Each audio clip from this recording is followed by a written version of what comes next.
जी के मन में एक विचार आया, और वो भी क्यों आया?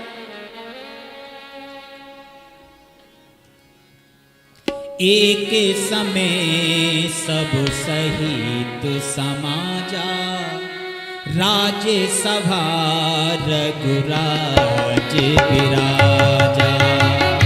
एक समय सब सहित समाजा, राजसभा रघुराज विराजा। एक समय सब सहित समाजा, एक समय सब सहित समाजा, राज्य सभा रघुराज विराजा। राज्य सभा रघुराज विराजा। राजसभा रघुराज विराजा। राजसभा रघुराज विराजा। राज्यसभा में महाराज दशरथ जी विराजमान हैं, दरबारी जन विराजमान हैं, सभी प्रशंसा कर रहे हैं। अयोध्या नरेश महाराज दशरथ जी के जैसा कोई सौभाग्यशाली राजा नहीं है, आप जैसा कोई नहीं, आप जैसा कोई नहीं, ऐसे चर्चा हो रही थी। उसी समय महाराज दशरथ जी ने दर्पण उठाया और अपना मुख देखने लगे। राय शोभाय मुकुरे कर लीना, बदन बिलो के मुकुटे समकीना। दशरथ जी ने दर्पण में अपना मुख देखा। किसी संत का भाव है, दर्पण दरबार में सिंहासन पर बैठकर देखना शिष्टाचार के अनुरूप आचरण तो नहीं लगता। जैसे हम लोग कथा में आए, स्नान किया, वस्त्र धारण किए, तो दर्पण देख करके ही तो यहाँ आए। अब कक्ष का काम यदि हम सभा में करें तो आप लोग कहेंगे, बोले सभा में तो बैठे लेकिन सभ्य नहीं है, दर्पण इनको घर पर ही देख करके आना चाहिए था। पर यहां दशरथ जी महाराज जैसे विवेकी पुरुष अगर सिंहासन पर आसीन होकर के दर्पण देख रहे हैं तो यहां कोई विशेष बात होगी। ये कथा हमको क्या उपदेश देती है? हम विशेष पद पर बैठे होते हैं। जब हम विशेष पद पर बैठे होते हैं तो प्रशंसा करने वालों से घिरे होते हैं, और विशेष व्यक्ति की प्रशंसा भी विशेष होती है। दशरथ जी सिंहासन पर बैठे हैं तभी तो प्रशंसा कर रहे हैं, आप जैसा कोई राजा नहीं। उसी समय दशरथ जी ने दर्पण देखा। इसका अर्थ जब हम किसी विशेष पद पर बैठे हों और प्रशंसा करने वालों से घिरे हों, उस समय हमें विचार के दर्पण में अपना चेहरा देखना चाहिए। ये प्रशंसा सही हो रही है या गलत हो रही है, तभी देखा। और जब सिंहासन से उतर जाएंगे तब तो दूसरे ही दर्पण दिखा देंगे, फिर हम क्या दर्पण देखेंगे? दशरथ जी ने दर्पण देखा, हम लोगों को संदेश मिला, इस मनुष्य शरीर की बड़ी महिमा गाई जाती। बड़े भागी मानुषितन पावा, सुर दुर्लभ सद ग्रंथ लगावा। बड़े भागमान नस्तन पावा, सुर दुर्लभ सद ग्रंथ गावा। सुर दुर्लभ सद ग्रंथ गावा। सुर दुर्लभ सद ग्रंथ गावा। महिमा तो यही गाई जाती है कि देव दुर्लभ शरीर है। ये प्रशंसा हो रही है, ठीक है, पर हमें भी तो विचार के दर्पण में अपने जीवन को देखना चाहिए कि प्रशंसा के अनुरूप हमारा मानवोचित आचरण है या नहीं। क्योंकि प्रशंसा करने वाले तो प्रशंसा करते रहेंगे। दशरथ जी ने दर्पण देखा तो उनको पता लगा कि उनका मुकुट टेढ़ा हो गया, लगभग गिरने की स्थिति में था। अब देखो, मुकुट टेढ़ा हो, गिरने वाला है, पर प्रशंसा करने वाले प्रशंसा करते जा रहे हैं। इन्हें क्या मतलब, मुकुट चाहे टेढ़ा हो चाहे सीधा हो, और ये मुकुट तो जब तक गिर नहीं जाएगा तब तक तो ये प्रशंसा ही करते रहेंगे। जब ये मुकुट किसी दूसरे के सिर पर आएगा फिर उसकी प्रशंसा करेंगे। इसमें तो स्वयं ही देखना है, विचार करना पड़ता है। दशरथ जी ने देखा कि मुकुट टेढ़ा हो गया, तो उनको क्या दिखाई दिया? श्रवण समीप भये सुत केसा। दशरथ जी ने अपने श्रवणों के पास, कानों के पास सफेद केस देखे। दशरथ जी को लगा कि ये बाल उपदेश दे रहे हैं। इसका अर्थ क्या है? जिन्हें उपदेश लेना होता है वो बालों से भी उपदेश ले लेते हैं, और जिन्हें लेना ही नहीं है वो वृद्धों से भी कुछ नहीं सीख पाते। एक महात्मा जी किसी गांव से निकल रहे थे, बाहर एक वृद्ध व्यक्ति अपने पोते को खिला रहा था। पोता बीच बीच में कहता बाबा बाबा बाबा, तभी वो महात्मा निकले। तो वृद्ध व्यक्ति ने कहा महाराज आओ, कुछ हमें भी उपदेश दे जाओ। बोले उपदेश तो तुम्हें तुम्हारा पोता ही दे रहा है। अरे बोले महाराज इससे तो कुछ बोलना ही नहीं आता। बोले जितना बोल रहा है उतना ही आपके लिए काफी है। ये बीच बीच में कह रहा है ना बाबा बाबा बाबा। तो संत ने कहा इस शुद्ध तोतली बोली पर कुछ तो मन में शर्माओ, इस शुद्ध तोतली बोली पर कुछ तो मन में शर्माओ, और नाती कहने लगे बाबा अब तो बाबा हो जाओ। संत ने सोचा जरूर इसमें कुछ परिवर्तन आएगा, पर वो व्यक्ति भी बड़ा विचित्र था। बोले महाराज हम तो रोज सोचते हैं कि बाबा हो जाएं। जब जब ये पोता गोदी में आता है, ये कहता है बाबा बाबा बाबा, तो हम सोचते चलो बाबा हो जाएं। लेकिन दूसरी परेशानी और है क्या? थोड़ी देर बाद बेटी का बेटा गोदी में आता है, वो कहता है ना ना ना ना ना ना। बस इसी में विचार बदल जाता है महाराज। तो जिन्हें उपदेश लेना ही नहीं है, पर दशरथ जी बाल से भी उपदेश लेते हैं। श्रवण समीप भये सित केसा, मनौ जरठे पनु असे उपदेशा। कानों के पास सफेद बाल देखे, और ये कब दिखाई पड़ा? जब दर्पण देखा। दर्पण का अर्थ है विचार, और जब हम विचार करते हैं तो शरीर की नश्वरता दिखाई पड़ती है। ये सफेद बाल सबसे पहले कानों के पास क्यों आए? दशरथ जी को लगा ये बाल कुछ बोल रहे हैं। क्या बोल रहे हैं? इन सफेद बालों के माध्यम से वृद्धावस्था उपदेश दे रही है। ये बाल ये बोल रहे हैं दशरथ जी हम जब भी बाल थे, जब तुम बाल थे, हम जब भी बाल थे जब तुम बाल थे, हम अभी भी बाल हैं। लेकिन कारण एक है, तब हम काले थे अब हम सफेद हो गए। हमने तो अपना रंग बदल दिया, लेकिन दशरथ जी तुम अपना रंग कब बदलोगे?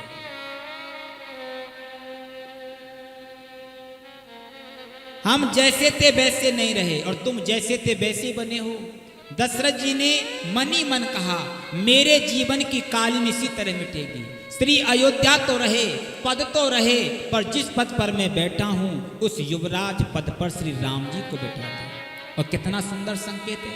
हमारे आपके जीवन में सभी कुछ रहे, किंतु एक बात ध्यान भी रहे, क्या? सब कुछ रहे पर मालिक की जगह अभिमान नहीं, भगवान को बिठा लें, यही जीवन की सार्थकता है। और दशरथ जी भी राम जी को बिठाना चाहते हैं। नृपि जुबराज रामे कहूँ देहूँ, जीवन जन्म लाहू किन लेहूँ। नृप जुबराज राम कहूँ देहूँ, जीवन जन्म लाभ किन लेहूँ। जीवन जन्म लाहू किन लेहूँ। जीवन जन्म लाभ किन लेहूँ। जीवन जन्म लाहू किन लेहूँ। जीवन जन्म लाहू किन लेहूँ। जीवन जन्म लाभ किन लेहूँ। जीवन जन्म लाभ किन लेहूँ। दशरथ जी के मन में ऐसा विचार आया, मैं अपने रहते रहते युवराज पद पर श्री राम जी को बिठा दूं। हम लोग भी यही सोचें, इस जीवन के रहते रहते जीवन में जो मिला है उस स्वामी के पद पर भगवान को बिठा दें, बस यही जीवन की सार्थकता है। ऐसा सोचकर महाराज दशरथ जी गुरुदेव के पास गए। गुरुदेव, मेरे मन में ये भावना है, अब राम जी को सौंप दिया जाए। अब सौंप दिया इस जीवन का सब भार तुम्हारे हाथों में है, जीत तुम्हारे हाथों में और हार तुम्हारे हाथों में। गुरुजी, अब तो राम जी को सब सौंप दिया जाए। गुरुजी ने कहा, राजन विलंब मत करो, बड़ा उत्तम विचार है, बेग विलंब न करे नृप। तो महाराज, इस मंगल कार्य के लिए कोई शुभ मुहूर्त बता दो। वशिष्ठ जी ने कहा, विचार करने की आवश्यकता ही नहीं है। क्यों? ये शुभ समय है, कैसे जाना जाएगा? गुरुजी बोले, जब अपने मन में भगवान को अपने जीवन का भार सौंपने का समय आए तो मान लो ये शुभ समय है, क्योंकि ऐसे पवित्र विचार पवित्र समय में ही मन में आ सकते हैं। एक काम अवश्य करो, क्या? बेग विलंब न करहि नृप, साजई सबु ही समाज। सुदिन सुमंगल तब ही जब, राम होए जुबरात। विलंब मत करो, क्योंकि ऐसे शुभ विचार ज्यादा देर तक मन में ठहरते नहीं है। इसलिए मेला है 4 दिन का, एक रोज तुमको जाना। मेला है 4 दिन का, एक रोज तुमको जाना। मेला है 4 दिन का, एक रोज तुमको जाना। मेला है 4 दिन का, एक रोज तुमको जाना। सामान्य 100 बरस का, पल का नहीं ठिकाना। सामान है 100 बरस का, नहीं पल का नहीं ठिकाना। सामान्य 100 बरस का, पल का नहीं ठिकाना। सामान 100 बरस का, पल का नहीं ठिकाना। मेला है 4 दिन का, एक रोज तुमको जाना। मेला है 4 बरस का, एक दिन तुमको जाना। मल मल के अपने तन को चमका रहा है जैसे को। मल मल के अपने तन को चमका रहा है जिसको। इत्रों की खुशबुओं से महका रहा है जैसे को। इत्रों की खुशबुओं से महका रहा है जिसको। काया न साथ होगी, काया न साथ होगी ये, काया न साथ होगी, ये बात ना भुलाना। काया न साथ होगी, ये बात ना भुलाना। सामान्य 100 बरस का, पल का नहीं ठिकाना। सामान 100 बरस का, पल का नहीं ठिकाना। मेला है 4 दिन का, एक रोज तुमको जाना। मेला है 4 दिन का, एक रोज सबको जाना। हरि बोल।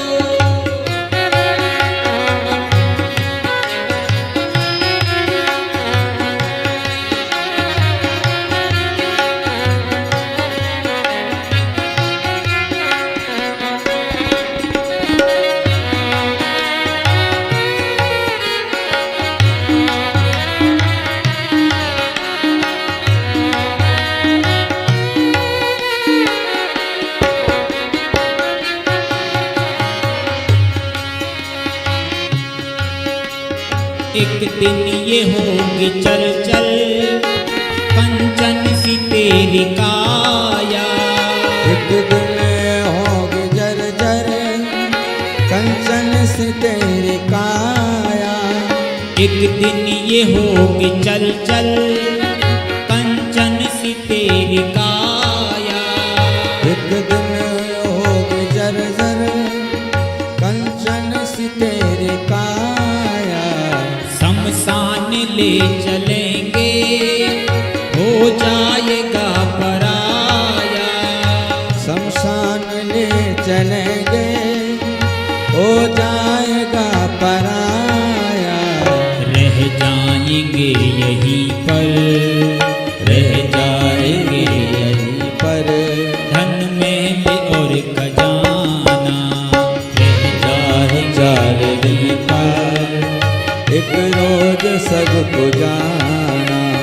सामान 100 बरस का पल का नहीं ठिकाना। सामान 100 बरस का पल का नहीं ठिकाना। मेला है 4 दिन का एक रोज तुमको जाना। मेला है 4 दिन का एक दिन को तुमको जाना। एक रोज तुमको जाना। एक रोज तुमको जाना। एक रोज तुमको जाना।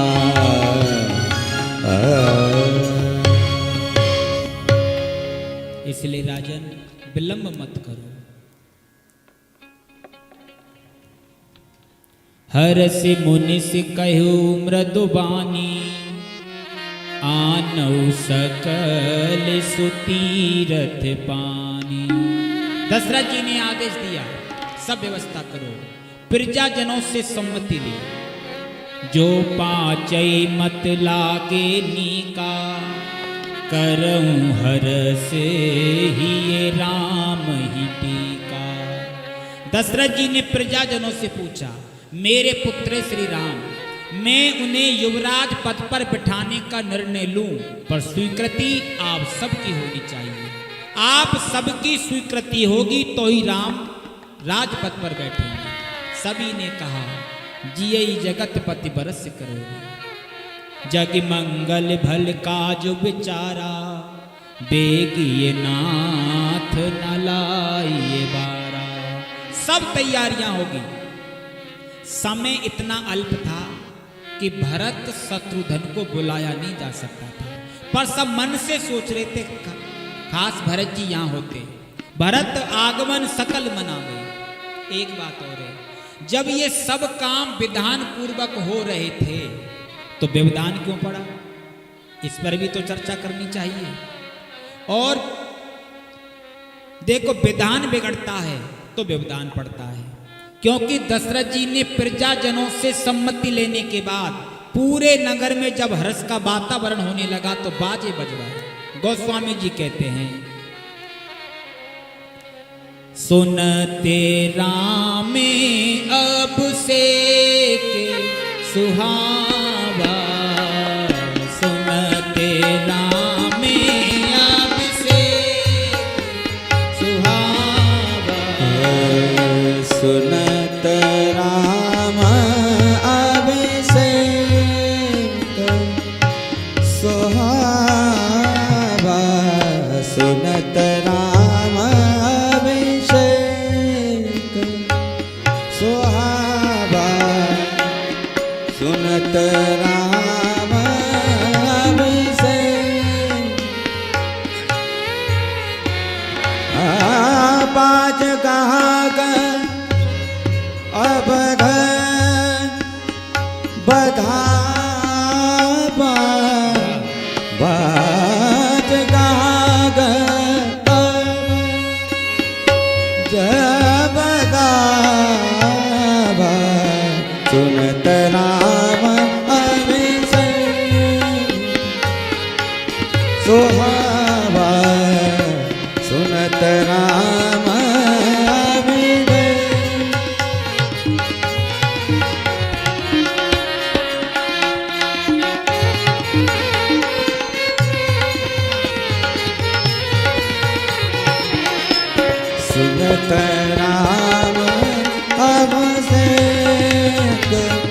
बधावा सुनत राम अभिषेक बधावा सुनत राम।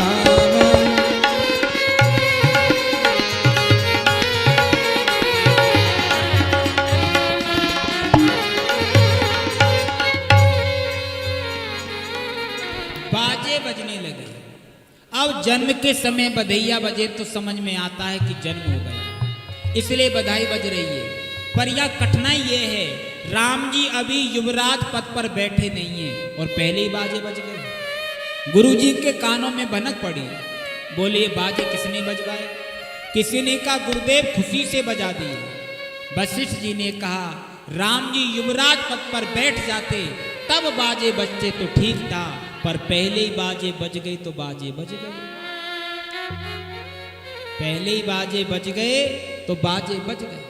गुरुजी ने कहा हमने तो कहा नहीं तक बाजे बजवाओ, किसी ने कहा मन से बजा दिए। वशिष्ठ जी ने कहा बस यही तो बात है। क्या? राम राज गुरुमुखी ढंग से आता है, मनमुखी ढंग से नहीं आता। तो बाजे बजने से गड़बड़ी क्या हुई? जितने विघ्न संतोष देव मंडल के सदस्य थे उनको अच्छा नहीं लग रहा था। सुरन सुहाए अवध बधावा, देवताओं को अच्छा नहीं लग रहा था। किसी ने कहा ये तो सबके लिए अच्छा हो रहा था, तो देवताओं को अच्छा क्यों नहीं लग रहा था? गोस्वामी जी ने कहा उजाली रात सबको अच्छी लगती है पर चोरों को अच्छी नहीं लगती। चोर तो यही चाहते हैं कि अंधेरा ही बना रहे। एक बात तो ये हुई, मानो संदेश ये मिला काम पूरा हो जाए तब तक बाजे नहीं बजने चाहिए, तब तक उसे मन में रखो। दूसरा, मां पार्वती भगवान शंकर से पूछती है राज्य तजा सन दूसन नाही। मां पार्वती पूछती है क्या दोष हो गया जो राम जी ने राज्य को त्याग दिया? और दोष की दृष्टि से विचार करें तो दशरथ जी के कारण राम जी वन में गए और भरत जी के कारण राम जी सिंहासन पर आसीन हुए। इसका अर्थ यह है कि दशरथ जी में जो दोष आ गया वो दोष भरत जी में नहीं होगा। तो यहाँ भरत जी की महिमा गई।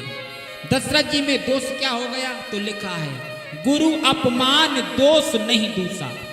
गुरुदेव के अपमान का दोष हो गया। इसका अर्थ गुरुजनों का जहाँ सम्मान होता है उसके जीवन में भगवान का पदार्पण होता है, और जहाँ गुरुदेव का अपमान होता है वहाँ भगवान उस स्थान को छोड़ करके ही चले जाते हैं।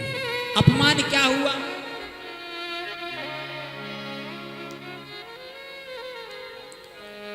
तबे नर नाहा वशिष्ठ बुलाए, तबे नर नाहा वशिष्ठ बुलाए, तब नर नाहा वशिष्ठ बुलाए।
दशरथ जी को राम जी कैसे मिले?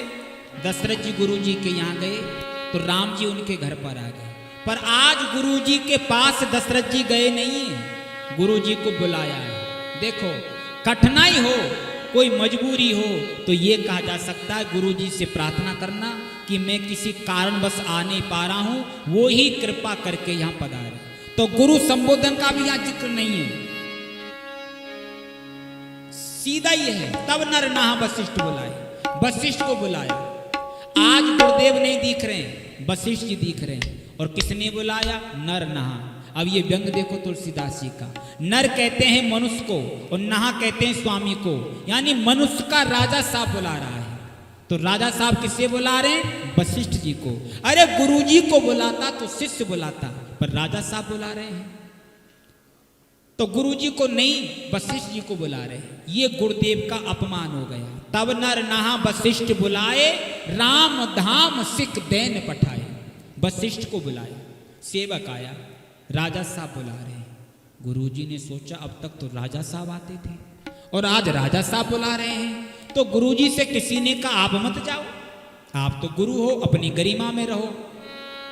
वशिष्ठ जी ने कहा मैं अपनी दृष्टि में गुरु हूं, उसकी दृष्टि में मैं गुरु हूं, उसकी दृष्टि में मैं गुरु हूं। मेरा तो कोई संकल्प ही नहीं है। वो गुरु समझे तो कल्याण उसका, और वो लघु समझेगा तो पतन उसका। गुरुजी चले गए, गुरुजी आ गए, पर महाराज दशरथ जी ने ये भी नहीं कहा गुरुदेव क्षमा करना, मैं किसी तकलीफ में था, आ नहीं पहुंचा, आपको कष्ट करना पड़ा। तो अभिवादन का भी वहां कोई जिक्र नहीं है। तब नर नहा वशिष्ठ बुलाए, गुरुजी आ गए, राम धाम सिख दैन पठाए। गुरुजी आपको इसलिए बुलाया है, आप राम जी के भवन में चले जाओ और उनको कुछ उपदेश करो, उनको युवराज पद पर बैठना है, वहां चले जाओ। होना तो ये चाहिए था कि राम जी से कहा जाता कि गुरुजी के पास जाओ और प्रणाम करके आशीर्वाद लो और उपदेश लेकर के आओ, पर एकदम अटपटा, राम धाम सिख दैन पठाए। गुरुजी चले गए। श्री राम जी ने सुधार किया। जब राम जी ने सुना कि गुरुदेव आ रहे हैं, आहा, श्री सीता राम जी संग भवन से बाहर आकर द्वार पर हाथ जोड़कर सिर झुकाकर खड़े हो गए। गुरुजी के चरणों में राम जी ने सिर रख दिया, प्रणाम किया और बात क्या कही, आज मैं बड़ा प्रसन्न हूं।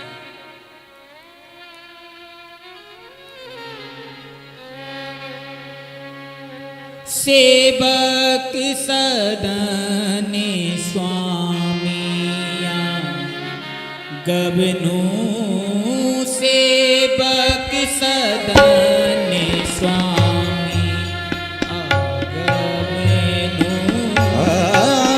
सेवक सदन स्वामी आगमनो,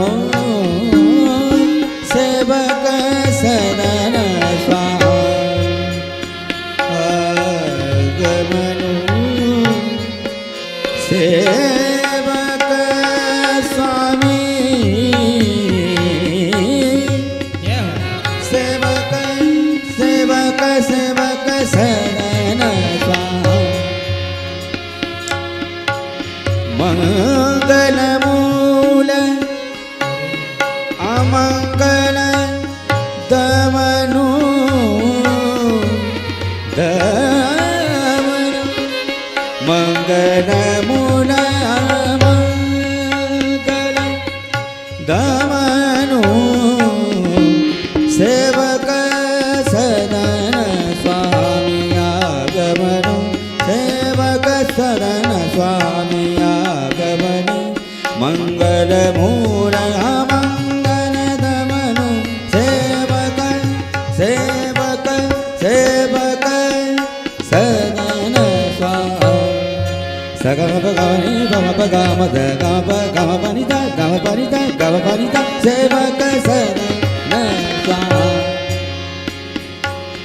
आगमनु, मंगल मूल अमंगल दमनु, स्वामी आगमनु, सेवक सदन स्वामी स्वामी, सेवक सदन स्वामी, सेवक सदन स्वामी। राम जी ने कहा गुरुदेव सेवक के भवन में स्वामी के श्री चरण आए, ये घड़ी तो मंगल का मूल है और अमंगल का हरण करने वाले, किंतु गुरुदेव ये उचित नहीं है। गुरुजी ने मुस्कुरा करके देखा, राम उचित क्या होता? राम जी ने कहा गुरुदेव उचित तो ये होता कि मुझे वहां बुलाया होता, पिताजी मुझे आपके पास भेजते। तदपि उचित जनु बोल सप्रीति, पठइये काज नाथ यस नीति। मुझे बुलाया होता, प्यासा कुएं के पास जाता है, कुआं प्यासे के पास आए, ये उचित नहीं है। और इसी प्रसंग के द्वारा हमें एक संदेश मिलता है। परिस्थिति परिवर्तित हुई, पर राम जी की मनस्थिति वे परिस्थिति के अनुसार मनस्थिति बनाने की कला में कुशल हैं। राम जी की गुरु जी से चर्चा हुई, इसलिए राम जी को एक दिन पहले समाचार क्या मिला? राम ही देहु काल जुबराजू।